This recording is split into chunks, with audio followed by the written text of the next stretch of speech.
అండి పుదీనా రైస్కి కావాల్సిన పుదీనా, ఉప్పు, పచ్చిమిర్చి ఇలా స్మాష్ చేసుకోవాలి మెత్తగా. స్మాష్ చేసుకున్న తర్వాత గ్యాస్ మీద ఒక పెనం పెట్టుకొని దాంట్లో ఆయిల్ పోసుకొని ఎండుమిర్చి వేసుకోవాలండి.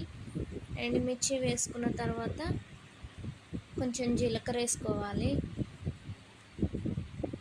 జీలకర్ర వేసుకున్న తర్వాత కొంచెం తాలింపు గింజలు అలాగే కరివేపాకు వేసుకొని మంచిగా లో స్లిమ్లో పెట్టుకొని మంచిగా వేగనివ్వాలి. వాటిని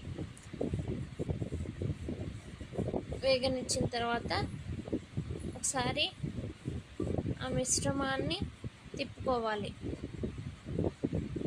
మంచిగా వేగినవా లేదా అని ఒకసారి తిప్పుకోవాలి. తిప్పుకున్న తర్వాత ఇవి మెత్తగా చేసిన పేస్ట్ అనేది వేసుకోవాలి.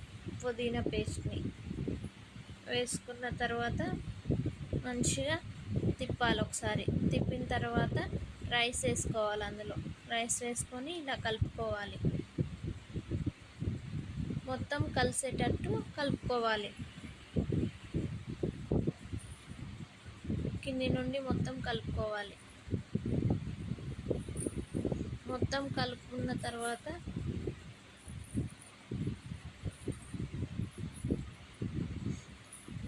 ఈ కలర్ వచ్చేటట్టు కలుపుకోవాలి మొత్తం.